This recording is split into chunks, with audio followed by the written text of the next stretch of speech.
this is the end of the first week. I can't believe it. Like, we've already done so much work with sight and vision and pretty much the inner experience of the visual.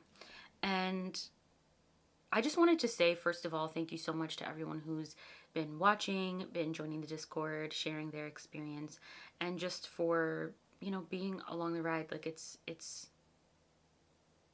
extremely special to me, and I can't thank you enough. It's just, yeah, it's super exciting. I'm so grateful, and I'm just continually amazed and excited to see where it's gonna go. So for this video, we're going to be getting into the week 1 reflection, discussion questions, and just a little bit of a reading. I'll just go over the PDF with you really quick, which is linked down below, and talk about what the questions are, what kinds of things that we're going to be reflecting on, and then get into preparing for the week ahead. I'll be sharing my experience in the second part of the video. So yeah, let's get started.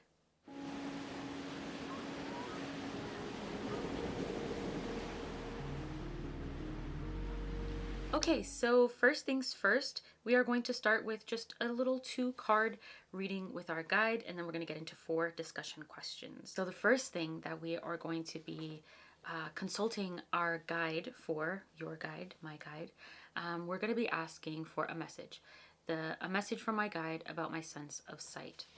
So we've talked about perception, about kind of the information that we're taking in and how we're perceiving it through our own lenses, and the way that we kind of draw our own symbolism and what we're experiencing in the outer world, and particularly within the world of the thoth, as far as color, as far as symbol, and our own personal experiences and how we associate those things, how we make meaning with those things, and then how they affect our behavior and the messages that we take in. So that was our first thing. Then we're getting into space and kind of expanding our view outward and even also inward, and thinking about the future, thinking about the past, thinking about our imagination, and visualizing space and letting that inform us through the Thoth Tarot. And that was really fun. I really found these activities to be really insightful so far for me. So the question is, what can our guide tell us about our sight and the way that we are perceiving things, the way that we're visualizing things, pretty much how we are taking in the world around us and how we are interpreting that experience. However you also want to define sight, we're not just looking at obviously the physical sense, but using that sense as a metaphor, and just asking our guide, okay, so what do you want me to know about that? And then once you've asked that question, gotten a card for that, written a little bit, reflected on it, and then we're going to move into the next question, which is, or I guess a question or a prompt, a look at the history behind my intention as told to me by my guide. So now your tour guide is going to give you a little bit of the history. So you gave your intention, you figured out your intention after chatting with them just a few days ago, and now they want to bring up the history behind it and have a little bit of a discussion around maybe why that intention came forward. And I think that was really interesting for me, and it took me on a path that I didn't expect to go on. So I'd be really curious to hear what your experiences are with that one. And so after you've kind of had a little bit of a moment with your guide, now it's just time to reflect on the week. So we've explored all the things that I mentioned before, and hopefully you've been getting some interesting insights within, getting more perspective, more information, and more understanding through this metaphor of sight. And now we're just gonna check in with thothtober, pretty much. So how has it felt to explore sight, to explore perception, to explore, your vision and all of the things with the Thoth Tarot? So how has that experience been for you so far? Next is, what delights have you experienced with the deck? So what has been enjoyable about working with this deck specifically? Of course, I guess layering in these themes that we're bringing up, but what about the Thoth has been delightful so far? And then next, what frustrations have come up? So have there been anything that's been kind of frustrating you? Like, I know the deck, it's sometimes, for me at least, can feel a little bit like dense and like I don't always want density when I'm reading tarot, so that can be frustrating. I don't know what your experience is, but yeah, just what frustrations have come up, if there have been any, with meaning or with maybe even with the prompts, if you can, give me some feedback on that if that's been the case. But more so with the deck, what's been your experience, any frustrations with the deck so far? And lastly, what is this process offering you so far? I've put it in the me terms, so what is this process offering me so far? So what is this experience, this process of Thothtober, this process of the senses, what has it been offering you so far when it comes to the guide, all of the things? What do you feel like you have been receiving from that? A little bit similar to the first question, thinking more so as the receiving the gift, maybe. Whatever that has been, kind of thinking about it as a thing that you've been getting. What is that thing? But yeah, that's pretty much it.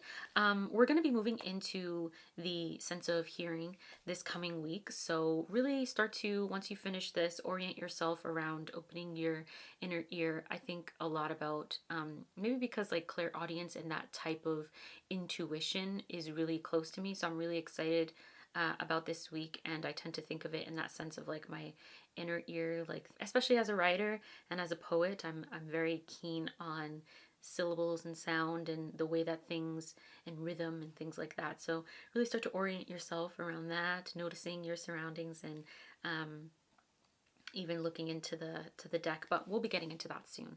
That's pretty much the reflection and a little reading with the guide, check in with the guide that we're going to be doing after week 1.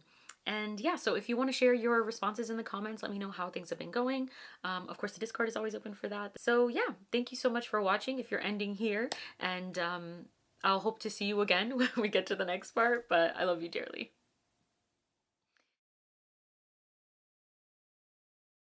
Okay, so let's get into my experience with the reflection. Like I said, it took me on a journey. I will say I did mine a little bit backwards because honestly I was a little bit drowsy when I printed it out. And so I went with the discussion questions first and then I did the reading after. It doesn't matter really what order you do it in, but just wanted to give that little disclaimer. Yeah, so far I feel like the experience, as I said before, has been very insightful. I feel like I'm seeing how when I work with one deck, kind of what experience that gives me. It's been a long time, and I'm not usually working with solely one deck at a time. Granted, in the last one I did pull out the Poesis Oracle for one card, but overall just like sitting with one deck for a long time. I know some of you probably have that experience quite a bit, but like I don't have it super often where I'm just like having a robust intentional experience with one deck that's very sort of like planned out and methodical. I don't have that as much. The only experience that I've had that with recently is the Spirit Keepers Tarot, because I'm going through the Book of Readings, and in a way this is kind of similar to that, I guess.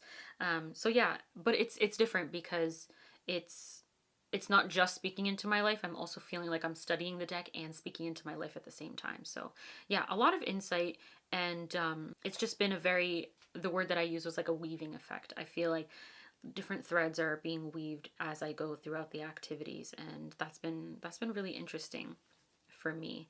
I feel like I'm definitely making deeper connections across different areas of my life, and yeah, that's been cool. Delights I have with the deck, I don't know, just getting to see the deck in a new way. Like, it's been really, really cool, especially after having trimmed my recent deck, and I also trimmed the little size as well. I'm still figuring out if I like it. I'll just show you what it looks like. So, wait, I don't even have it. But I do have the larger one, which I've been loving it. It's so beautiful. I love it. I will say though, mostly I am sort of doing the readings with the fully trimmed and borderless, simply because like I said, I don't want to be distracted by the words. I know the words, but I don't want to be thinking about them too closely. I really want to be diving into the image. I kind of want to trim the small one to be borderless, or at least like with the micro border. I'm not totally sure. I feel like I fully haven't committed. I trimmed the 2 sides off, and I feel a little scared to keep going because I don't want to have to buy another Thoth deck. 3 is enough, But anyway, yeah, I just feel like I'm bonding with the deck, and I feel like it's bonding with me back, and that's really fun. Frustrations? Yeah, just not knowing which deck to use. that kind of is annoying. And like I said, having 3 decks is already a lot. I feel like I'm carrying 3 decks with me around my house, and it's a lot. And sometimes, like I said previously, I don't know, the deck is a little bit dense, and I feel like I have to like really sit with the card. I don't always get as many intuitive hits. Like I do, but also a lot of times it comes from the word, which is why, like I said, I can't have the word on the screen. Like just as a linguistic oriented person, I just can't have that be the first thing that I see or the first thing that I think about. But then it kind of ends up slowing me down a little bit. I'm not actually as much of a visual learner in that way. I don't know if that's like even a thing, but yeah, I just find that, like I said before, audience is really a lot of the way that I tend to think about things, and words and stuff like that. So like even as a creative person, words are really the thing. So visually, I don't know, I do, but I don't. Whatever. I don't want to. I don't want to have to explain it too much. It's a complex thing. We all know learning and things like that is very complex. But yeah, it can be a little frustrating to be so slow going through it. I think sometimes I just expect myself to move through things a little bit faster. But that's not a bad thing to go slow. I'm generally a slow person as it is. I feel like the process is offering me so far a chance to dive deeper within myself and the not so good parts.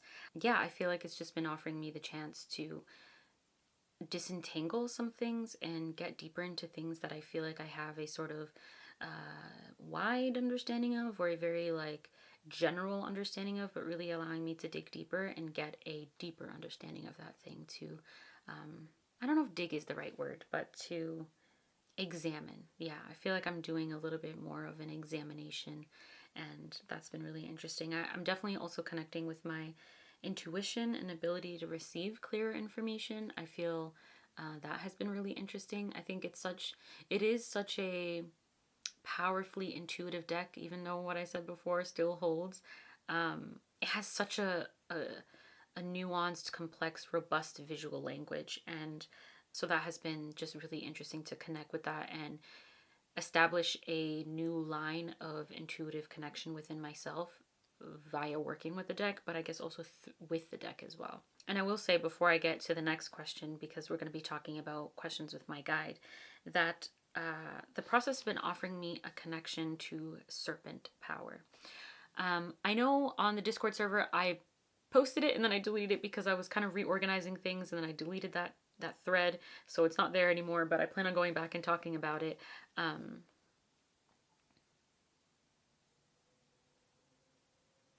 I know I talked about on the server a little bit about not knowing which part of my guide card is my guide. Like I was wondering, like, because I made an artwork based on the beast with the 7 heads and all that, I was just wondering, like, is that the guide? Is it the beast itself? Is it the entire card? I know recently, even before I started, so I've been planning this, right? So I had to do these things as tests. I had to like think about things multiple times, do them multiple times. And one of the cards that came up early on was this card, and it really, really stuck with me. This card, the Hanged Man. And what stuck out to me was the snakes, the serpents. So we have them down here, we have them up there. And so when I brought out the Lust card, which I love how I'm using different versions of the deck because it's all kind of like in front of me, looking at the serpents up here and just really wondering, like, because I had made that connection with the snake / serpent previously, is it on this Lust card also that? And I think it is. I decided that it is, especially because in a whole other area of my life, with Osiris, I was working with the Book of Doors deck, and I asked him for a little bit of a teacher, a mentor for a little while. Let me know, like, if there's someone that you want me to kind of connect with, like make that network for me.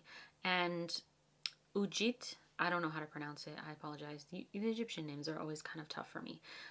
But who also merged with Aset later. So Ujit Aset, she is the snake goddess, and she's twin sisters with Nekbet and goddess of the north, and I'm still learning. And so that connection with having this snake coming up again. And I think like a month ago, I was working with the strength card in the Heindel, and you know, she's got the snake and the Kundalini power and Shakti and all that. And it's just been kind of relevant for a while. So what it's been offering me is an opportunity to connect with the serpent and just delve more into that for myself, and just opened a door of exploration for me. So that's been really cool. So now into the guide, right? So like now I've established, right, the serpent, the snake, this goddess, Ujidaset.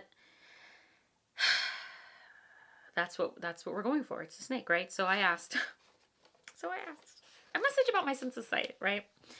I ask her, I guess it's a her right now. Where's the card? I asked about my sense of sight. And this is what I got. I got the moon. Obviously, first things first is, yeah, it's a little bit dark. It's a little bit illusory. It's a little bit messy, maybe confusing. But with these ones, I really went through the Book of Doors. I went through Mirror of the Soul, Tarot Mirror of the Soul. I really sat with the entries, wrote down notes, highlighted and all that. And some of the quotes stuck out, and I'll tell you the quotes and I'll tell you what I got from it. So the first quote was, "It is the entry way into a higher consciousness." So my sense of sight, and maybe sense of sight as a whole, is the entryway to a higher consciousness. So like I said, metaphorically speaking, when we're thinking about perception and, you know, images, mental images and so forth, thinking about that as the entryway into a higher consciousness, how we deal with that sort of information in our lives. Well, for me. And it talked about having a good guide is important. So I kind of got the idea of, like, I heard, good thing you have me. And I thought that was kind of funny. But it also talked about everything appears mysterious, doubtful, and bewitching. So that was really cool. So what I got was, the moon card is my orientation. So I have this orientation of seeing with the world. I don't know what video I recently talked about, not recently, kind of recently, where I talked about that my orientation, the way that I see things a lot of the time is through a sort of liminal view, a threshold initiatory view. It's something that I've been working with, that idea and concept, for a few years now with my Rights and Realms art project, creative project. It's really like a spiritual thing and reflecting my own experience. And so it's a part of my experience that I've honed in on and really like see the world through this lens of light and darkness, illusion, the unconscious, thresholds, gateway to new life, initiation, testing, these kinds of things. But it's also not only my orientation of seeing the world, but it's also my caution. It's a cautionary tale in a sense, where it's like, a quote that it said in the keywords was interaction and struggle with the unconscious. So struggling with the unconscious, and that temptation, illusory perceptions lurk. So I'm prone to these sort of illusory perceptions. Like when you spend a lot of time in the threshold space, then you're not sure kind of which way is forward, which way is back, what's what, you know? It kind of becomes an illusory, it is an illusory location, right? Or I should say it's a liminal location. And so there's danger of forgetting my true goal, is a quote from the book. Danger of forgetting your true goal is great. And so that's a caution for me. So it's a message of caution as well, with the everything being mysterious, doubtful, and bewitching. But so the advice here in this card and in the book, it talked about be careful, that tremendous awareness is important. So be aware as possible, and keep in constant touch with the voice of my heart. And as we go into the hearing week, I'm like, okay, what does my heart sound like?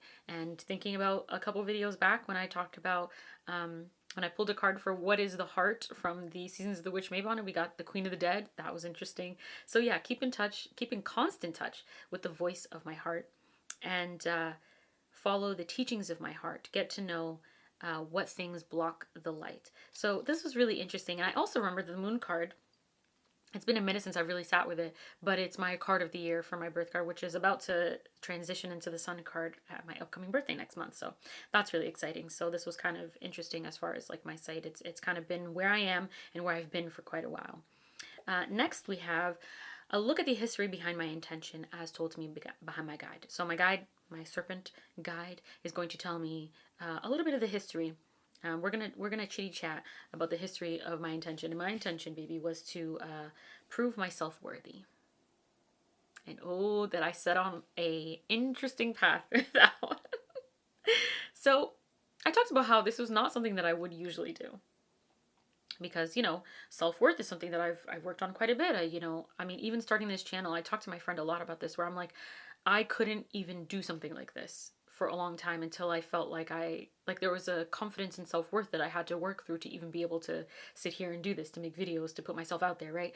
But baby, you can come so far and still have such exciting new, not new, but exciting paths to go on, to continue to grow and to continue to uncover areas of, darkness that can be illuminated and integrated. So anyway, this is what I got. Is it backwards? It's upside down? It is. I don't know why with these, this is like the Eight of Swords. I also brought it upside down anyway. Can you see that? Can you see it? Okay, so we've got the 10 of Wands, oppression. Actually, let me show you this one so you can see the word. Oppression. We are dealing with this feeling. So, reading the guidebook, at first I was like, especially because the guidebook talked about expression, what I just talked about. So I was like, huh? And it talked about how when you fear rejection, you repress your expression. Or when you fear rejection, I think it's like disapproval or something like that. There were a couple of things.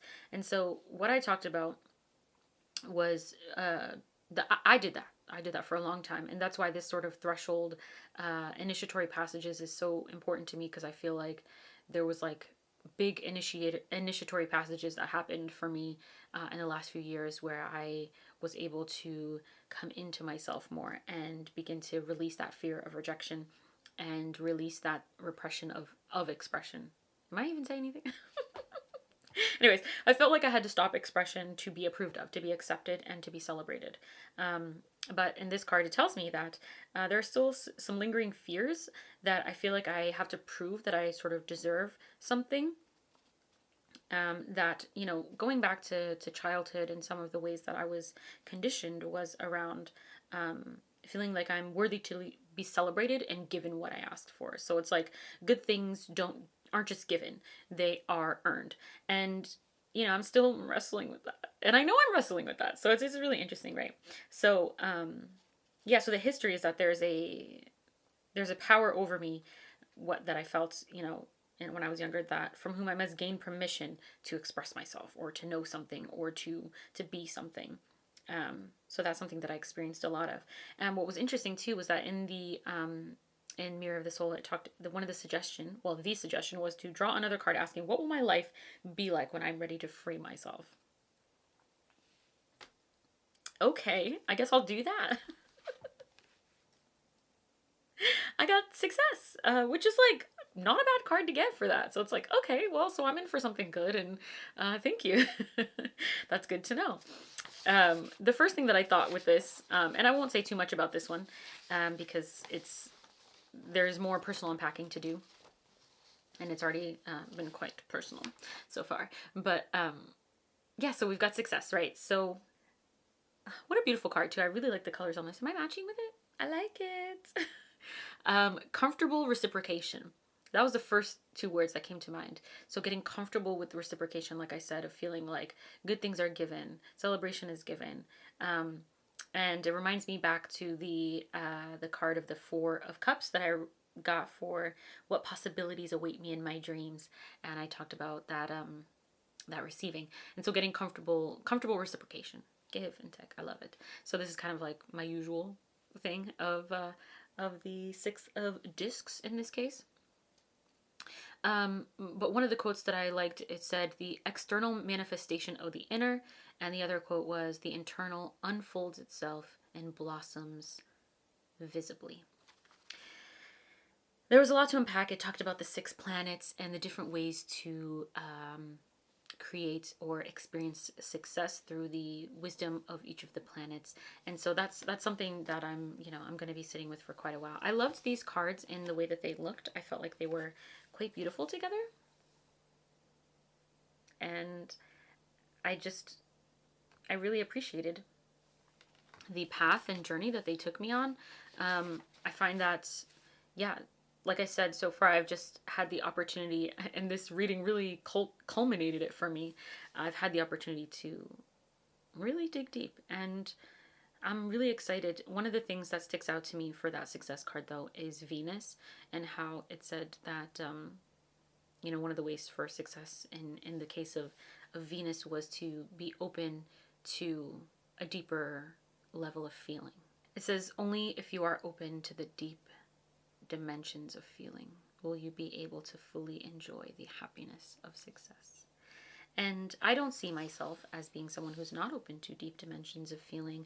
However, I also didn't see myself as someone who had a ton of work to do in the self-worth area.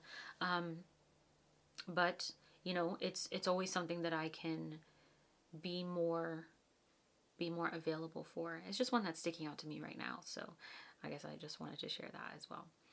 But that's been my experience so far with week 1. Let me know your experience. I'm so excited. Thank you for listening. Thank you for being here. Seriously, thank you so much.